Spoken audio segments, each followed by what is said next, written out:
Kita semua tahu bahwa alam semesta ini memiliki dimensi yang berbeda-beda dan gagasan untuk mengakses ruang dimensi yang lebih tinggi membangkitkan rasa penasaran setiap orang.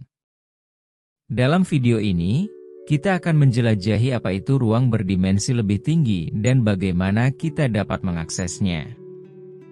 Dimensi pada hakikatnya merupakan suatu konsep yang berkaitan dengan arah. Ruang satu dimensi hanya terdiri dari satu arah, yaitu panjang. Sebaliknya, ruang dua dimensi terdiri dari dua arah, panjang dan lebar, sehingga menghasilkan permukaan datar. Ruang tiga dimensi mencakup arah ketiga, tinggi.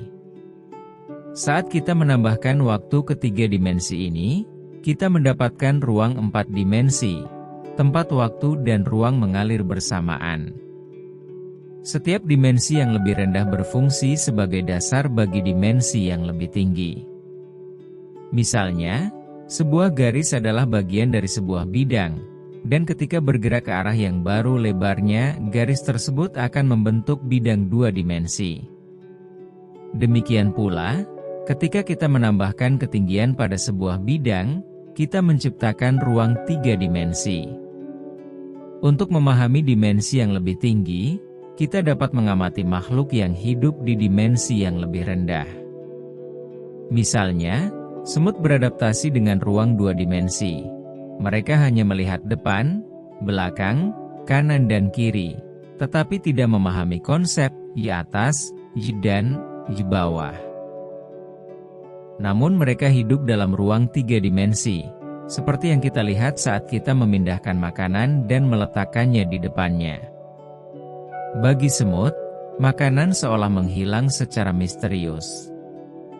Analogi ini membuat kita berpikir, bagaimana jika kita manusia juga terbatas pada persepsi tiga dimensi, dan tidak sepenuhnya memahami apa yang ada di dimensi yang lebih tinggi?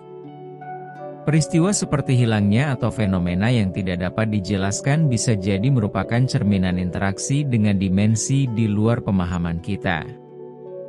Manusia hidup dan memandang dunia dalam tiga dimensi. Namun secara teoritis, ruang tiga dimensi merupakan bagian dari ruang empat dimensi.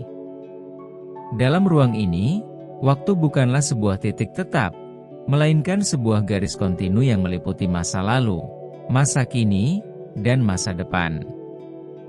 Dengan demikian, suatu objek yang berinteraksi dengan waktu di luar, di saat ini, yang menjadi tidak terlihat oleh kita. Banyak laporan menunjukkan adanya interaksi sesekali dengan ruang empat dimensi, seperti mimpi pertanda atau sensasi yang tidak dapat dijelaskan.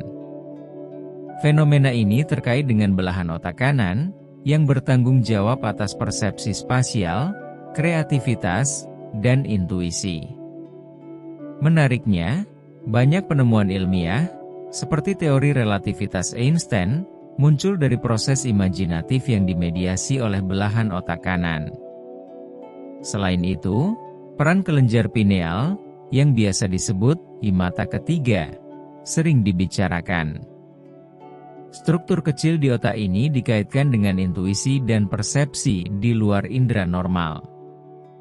Dalam beberapa tradisi, diyakini bahwa kebangkitan kelenjar ini dapat memberikan akses ke dimensi yang lebih tinggi dan pengalaman transenden. Namun potensi manusia masih banyak yang belum dimanfaatkan. Banyak area otak, terutama belahan otak kanan, yang masih tidak aktif. Mengembangkan potensi ini dapat membuka cara-cara baru dalam memahami realitas dan berinteraksi dengannya. Apakah refleksi ini memberikan wawasan baru bagi Anda? Tulis di komentar, saya mengaktifkan kekuatan saya yang tak terbatas. Saya berharap kita bisa terus menggali cakrawala pengetahuan dan persepsi bersama-sama. Jangan lupa berlangganan saluran saya untuk mengikuti konten seperti ini. Mari kita maju dengan kebahagiaan. Memupuk yang terbaik dari diri kita sendiri dan dunia di sekitar kita.